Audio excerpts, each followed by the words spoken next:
Hi guys, good morning. Welcome to cycling. Guys, இன்றைக்கி நம்ம இருக்கிற இடம்னு பார்த்தீங்கன்னா ஏழு முனீஸ்வரர் கோயில்.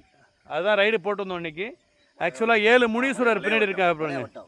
ஏழு முனீஸ்வரர் கோயில் வளையவட்டம். அதாவது கல்யாணபுரத்துலேருந்து உள்ளே வரணும், ஒரு 3 கிலோமீட்டர் உள்ளே வரணும். உள்ளே வந்து அந்த கோயில் இருக்குது பின்னாடி. உள்ளபடியே இன்றைக்கி சந்தோஷம். ஏன்னா இது வரைக்கும் இந்த கோயிலுக்கு நாங்கள் கிராஸ் பண்ணியிருக்கோம். ஆனால் இந்த ஏழு முனீஸ்வரர் கோயிலுக்கு நாங்கள் வந்ததில்லை. பின்னாடி பார்த்தீங்கன்னா ஏழு முனீஸ்வரர் இருக்காங்க. அது பின்னாடி மரத்தோம்னா மருத மரம். இது எத்தனை வருஷம் மரம்ண்ணே? இது ஒரு 200 வருஷம் இருக்கும். 200 வருஷத்துக்கு மேலே உள்ள மருத மரம் இது.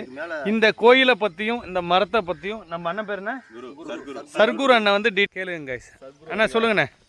இந்த மரம் வந்துங்க வருஷம் கணக்கில் இருக்குங்க. என்னன்னா இந்த மருந்து இதை வந்து இந்த பட்டையை வந்து மருந்துக்கே தேவைப்படுதுங்க. ரொம்ப பேர் எடுத்துட்டாங்க அந்த பட்டையெல்லாம். அப்படிங்க செத்தி எடுத்து எல்லாம் ரெடி பண்ணிட்டாங்க. அது வந்து என்ன பர்பஸ்க்கு யூஸ் ஆகுதுண்ணா? எதுக்கு யூஸ் ஆகுது?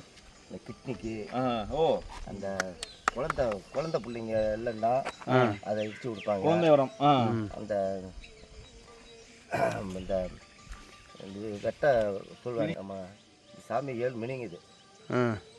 வருஷத்துக்கு நாங்கள் டெய்லி இதை கும்பிடுவோம், செஞ்சுட்டு இருக்கோம். நல்லதுக்கிட்டு இன்னொன்று விசேஷம் எப்பண்ணா? சீசன் நேரத்தில் செஞ்சிடறதுங்க. இப்போ நேற்று முடிஞ்சிருச்சுங்க இது. சொல்லுங்கண்ணா சொல்லுங்கள். நேற்றையாக முடிஞ்சதுங்க இது. நேற்று முடிஞ்சு வருஷம் செஞ்சுவோம். கடா வெட்டுவோம், கோழி கீழி எல்லாமே செஞ்சு.